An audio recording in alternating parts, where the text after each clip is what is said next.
What's good, my fellow characters? This is your boy Bam, back at again with another video, and today I'm going to be reacting to I Hired a Fat Personal Trainer by Fazer. A little bit of background about me. I am a buff nerd, aka I'm a personal trainer into all things nerd culture. So what you'll find on this channel is anime and fitness and nerdy stuff. Nerd culture plus fitness, that's me. Initially, I wasn't planning on recording this video. I didn't even think about making a video today, actually. But I noticed as I was getting to the first 2 minutes of watching this, I started kind of talking to myself about it, kind of having this internal dialogue about what it means to be a personal trainer, what it means to be a fit personal trainer, what it means to be a fat personal trainer. I don't know. I feel like I just want to share with you guys, and because I have my own opinions and thoughts. I definitely am looking a little fluffy, and right now I'm on my own kind of nutrition journey where I'm using to control my calories. Shout out to a video I made called I'm doing 1 meal a day. I'm currently in week 2 of that. When it comes to this regard, most of my clients I work with perceive me as fit and physically capable.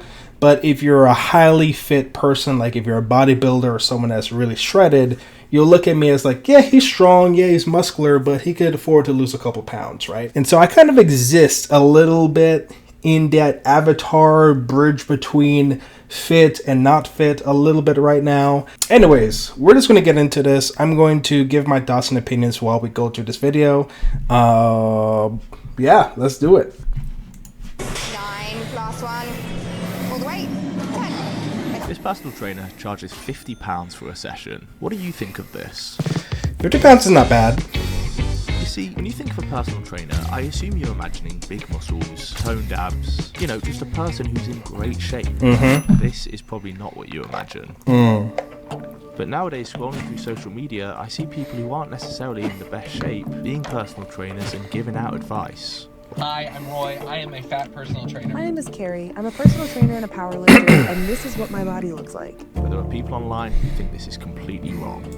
Okay, one thing I want to kind of go back to real quick. When it comes to this person in particular, I personally believe if you're going to get a personal trainer and you have the option between somebody that is fit versus somebody that's not fit, you probably should go with the person that's fit first. The main idea behind it is that you kind of want someone that not just has the knowledge, but also has the experience, the person that has walked the road already, because there's more to getting fit than just coming to the gym and doing sets and reps and doing a workout. There's a lot of stuff that's underneath that. There's a lot of stuff that's more mental and more about the everyday life, that having access to a person that's walked that road, especially if you're able to text them and communicate with them on a weekly basis, which is something that I do for a lot of my clients, right? There's a lot of stuff that you have to do outside of the gym in order to make sure that you're getting the results you're looking for. Just because somebody knows how to put you through a workout doesn't mean they know how to help you get a fit physique, especially for the long term. But when it's pertaining to this lovely woman right here, she's a personal trainer and a power lifter. Now, if I'm in the gym and she's saying, hey, I could help you get super strong, the first thing I'm going to do is like, how much can you lift, right? Like, what's your deadlift looking like? What's your bench looking like? What's your squat looking like? I'm asking those numbers. If she tells me her numbers and they are impressive to me, especially for her being a woman, I'm going to be like, hold on. You know what you're talking about. From an aesthetic point of view, as a power lifter, you don't necessarily need to have a model-esque bodybuilder, a Greek god physique. You just need, actually having more mass on your frame makes you stronger. Her frame could literally be a conscious effort because she prioritizes strength. She prioritizes powerlifting. And so she's coming at me as a powerlifting coach.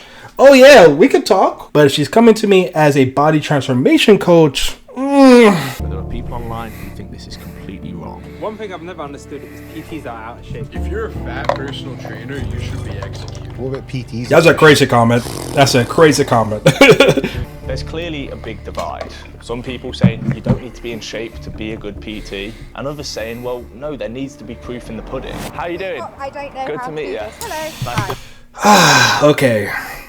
Do you need to be in shape to be a good PT? Personal training kind of exists between knowledge and action. People come to the gym to learn how to work out to get to a specific result. There's two aspects of that. The learning process, right? Learning what movements to do, learning about sets and reps, learning about hypertrophy, learning about progressive overload, learning about tracking our calories. What does it mean to be in a caloric deficit? What does it mean to get our proper protein, our macros and micronutrients in? What does all that mean? And then there's the result. I think just by our nature as human beings, we want to see the result. And when we come to a person that's an expert in something, we almost want to see that the result is achievable. All the mumbo jumbo, all the stuff you're telling me to do, all the things that you're having me do is actually going to lead me to the result. I've seen the negative side of this aspect where most people, when they come to the gym, have a very low amount of knowledge about fitness science, and so they'll come to a personal trainer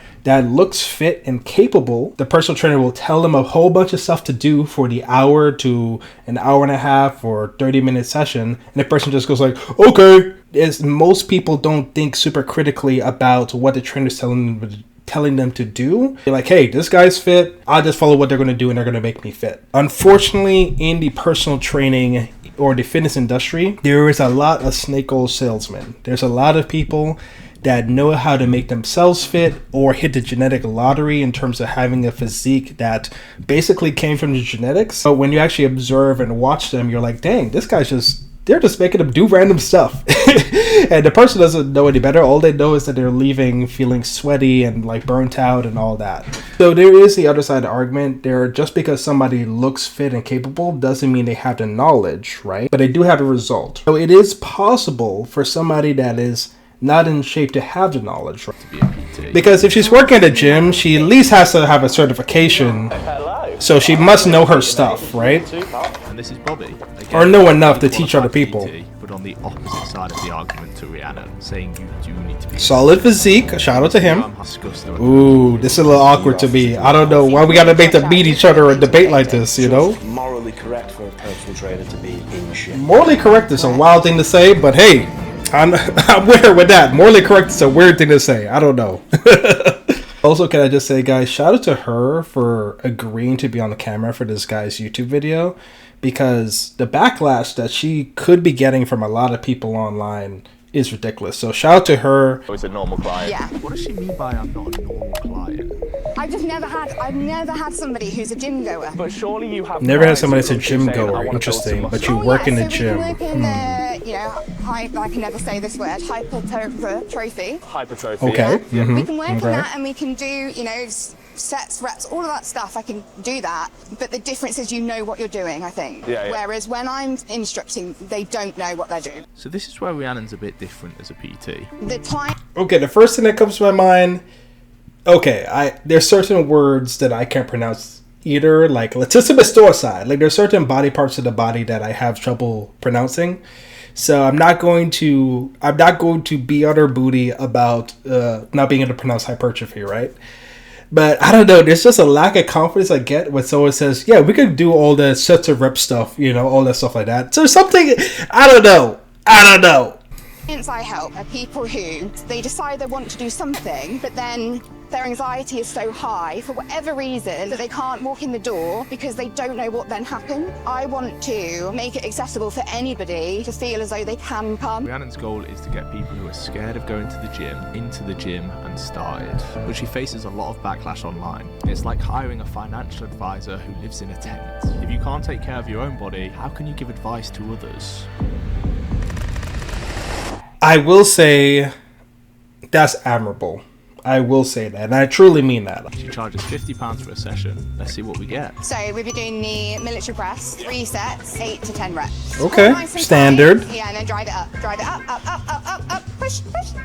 Lovely, you can pull it down and pop it back. Pop your hands just after the little bend. So you're gonna sink your hips down and drive the elbows down. Okay, down. okay. So 1, 2, and I like that speed, so keep that the same. Okay, I like her cueing. I won't lie, I like her cueing. Pull, pull, pull. Okay, I would call it there. Stand with your feet like shoulder width apart, pretty much nice and strong. Yeah. Okay. Bring them front slightly. Tilt my hands on a slight little angle. Want to bring them up, hold at the shoulder height for like 2-3 seconds, and then lower under control. Okay, I'm liking her cueing, guys. I'm not mad at it. This item's done. And down. Control it down. Go again. Small little thing. I like the fact that she's also physically demonstrating some of these movement patterns as well. Not something that you, as a personal trainer, not something that you need to do all the time. Maybe when you're working with a client for the first time.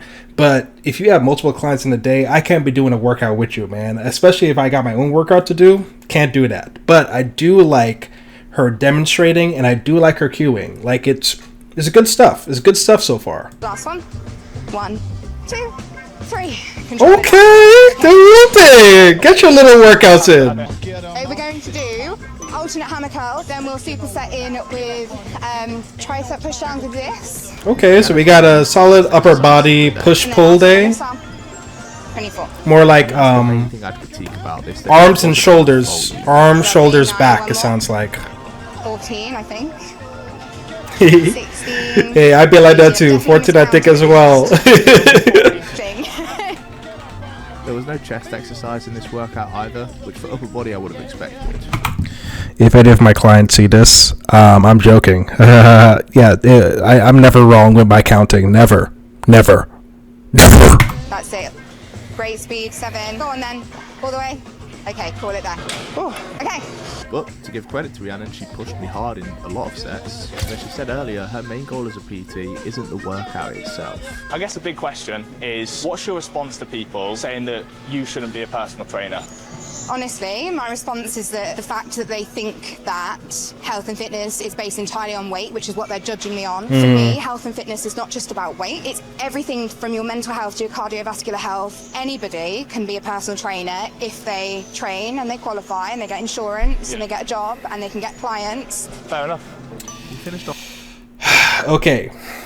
I agree with pretty much everything she just said. But I know there's a term, don't judge a book by its cover. If you're doing the work, the cover of the book, when it comes to the human body, is going to change. Something especially that she mentioned to me when she mentioned cardiovascular health. Understood. But how are you personally taking care of your cardiovascular health? If we're doing the work necessary to maximizing taking care of our cardiovascular health, then our physical frame is going to change and adjust to match. People that have really good cardiovascular health tend to have lower body fat percentages, tend to have higher endurance, and honestly, based on just from a scientific point of view, the less body fat you have on your frame, the easier it is going to be for you to move your body and do the work necessary to develop your cardiovascular health. And she's completely right. Like, as long as you have the certifications and the insurance and the social acumen to manage clients, you can be a personal trainer.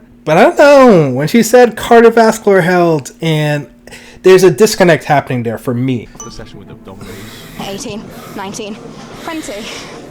So that's done? Yeah, done. Thank you very much. You're welcome. Thank you very much. You're welcome. A few days later, I headed to Liverpool. We're outside Hard Labour Gym. We're meeting Bobby, who's a personal trainer on the other side of the argument.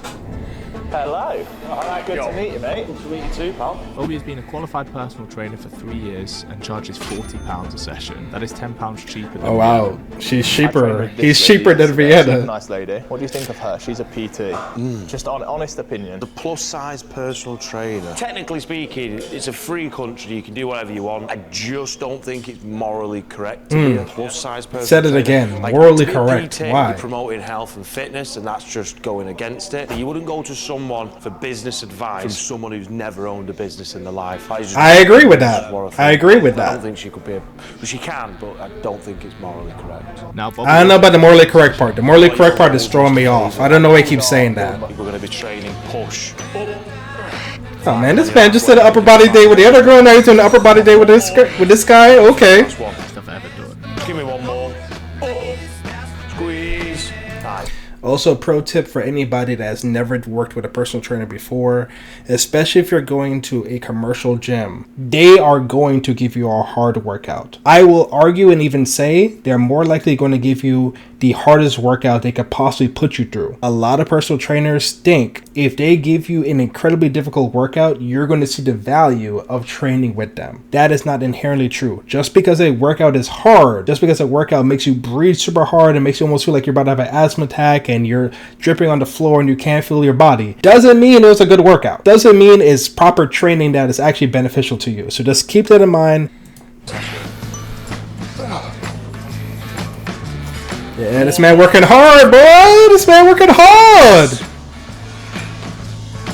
Yes. Nice. And again. Oh man, full upper body day. Let's see if we go past 5 exercises. Oh, 6 exercises. Oh boy.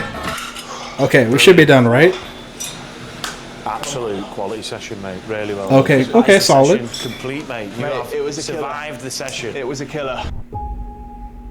This week I've trained with 2 different personal trainers. Both upper body Two very days. Different personal. Okay, hopefully there's like a 2 days amount of rest in between. This is the part that I don't know. Now it's time The for- peacemaker in me is not feeling this moment right here. How you doing? Good, how are you? We can get them some more comfortable chairs though. Nice. Okay. All right. Lovely to meet you. Nice to meet you. Why did I agree to this? I don't know why. But anyways, let them do their thing. You see, I'll make a statement. It's then Bobby and Rhiannon's decision where they want to put the cup in favour or against the statement I've just made. Positivity is a dangerous movement. Rhiannon, why have you gone for the disagree? So I'm a big person, and I think that there's nothing wrong with that. No, there isn't. But it is That to me is body positivity. scientifically unhealthy. I just feel that someone should feel accepted and proud of their body if they're not meeting society's expectation of fit. There's a difference between accepting and being proud.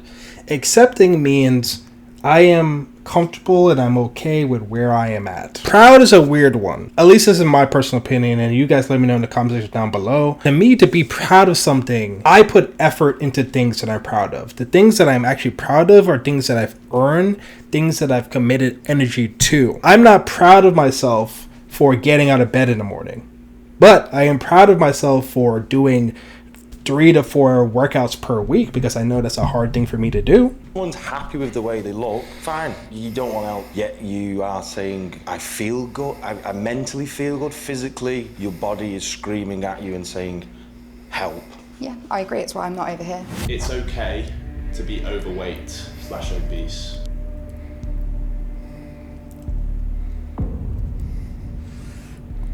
Okay. So being overweight, I obviously work with people who are overweight. They are putting themselves at risk of health scares. It's quite unhealthy. I mean, I wouldn't want someone to die. My reason for going over this side, I don't think there's anything inherently wrong with being bigger, because I think if we lived in a world that just said it was wrong or that it's not okay to be big, I think that would be disadvantaging all the people who are big. She's changed the word from obese to big. You notice the difference? There isn't an issue with being big. What we're talking about right now is being obese. Being obese literally defines as being overweight. You are over the weight that science has determined is healthy for you to be. Science is changing all the time, right? We're making new discoveries all the time. In my opinion, is it objectively okay for you to be obese or overweight? Yeah, if that's aligned with your goals, if that's aligned with how you see yourself as a person, if you enjoy your overall lifestyle as that. But I think if you are a personal trainer, if someone's walking into the gym, they're coming into the gym to change your life for the better. And you are equipped, especially if you're certified, you're equipped with the knowledge necessary to make people's lives physically better. Your job as a personal trainer is to help that person get more fit and healthy than when they actually came into the gym. So you may have your own personal opinions on how you would want your body to be, but again, I still think there was maybe a little bit of a conscious effort to switch from the word obese to big, but let's not run away from the term obese. Who maybe are big for various reasons. It could be a medication, it might be mental health, it could be something There is that... no medication that actually makes you overweight, because if that was the case, then they would be prescribing it to people who have anorexia, and that would be solved tomorrow. But there are side effects of medication that can lead to people... Yeah. Are you a pharmacist? No, I'm a personal trainer. Yeah. The way you become overweight is indulging into calories more than you're burning in a day. Indulging makes it sound like someone is Eating. enjoying. Do you mean it to have that? No, not necessarily. Not a lot of people enjoy the calories. I have a lot of clients I work with, and they will eat because of problems they've got at home, relationships and things. So when they come to me to lose weight, I will try and wrap my head around why they might be that way. Okay. Let's. This will lead on to a question. So let's go back. Going on. Hey, might as well drink the protein. Really nice. Cold, Joe. Going off what we've just spoken about, being overweight is a choice. You've remained in the neutral. Why is that? Because I don't know what goes on in anyone else's head, so I'll talk about myself. Yeah. I don't choose to be this weight. I don't wake up every day and think I choose this to be like this. I don't wake up every day though and choose to eat in a calorie deficit. So I think I'm neutral because the reason I am the way I am is because of my mental health, and I don't choose my mental health. If something's affecting your mental health, you can't control that. What you can control though is what you eat. However, it might be... I disagree with that. If something is affecting your mental health, the first thing you should be doing is identifying what's causing the mental distress you're going through. And then once you identify it, now it's about attacking it. Maybe not super aggressively, like attack, attack, attack, right? It's good to we have a lot of resources right now, like therapy, medication. Then you should be going step 1, identify what's causing you that mental distress. And then step 2, seeking help in order to address that mental distress. Either by eliminating the distressful thing that's causing the distress, or by figuring out some way to regulate your response to it. But also keep in mind, guys, I am not a mental health professional, so all I'm saying is from my opinion and from my experience with working with different clients. That's it. I'm not a mental health professional. Go talk to an actual therapist if you want actual support on that. But you definitely can have the choice of whether you want to eat or be in a calorie deficit. I disagree. Okay. I eat as a form of self-harm. The reason I am the size I am is because, yes, in that moment, I guess I'm choosing to eat. However, the opposite for me... You might not want to choose to do that. The opposite for me is that I may not be sat here because my mental health is bad. Well, I wish you all the best. I honestly do. And that's the difference. Should we leave it that one at that? Yeah. Got one more statement. You need to be in good shape to be a personal trainer.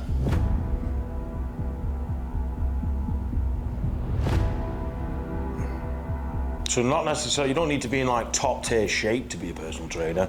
You can be out of shape. The only exception being is if I personally think you've been in shape before. I would always practice what you preach. That is something that I intrinsically agree with. You can be out of shape, but I do think you being in shape before is also an important factor. Just something about having somebody has walked that road. I need somebody that can help me walk. Like whenever I trip and fall, they can pick me back up because they fell before. Whenever I'm struggling at home to get the proper amount of sleep, I need to be here in their head, or I need to be able to text them and be like, yo man, I'm really struggling to figure this out. What can I do? Be like, hey, have you tried, how much water have you taken today? Have you tried to do some stretches we talked about before going to bed? Have you tried doing that breath work we talked about? She's mentioning a lot of the reason why her body is the way it is because she uses eating as a form of self-harm.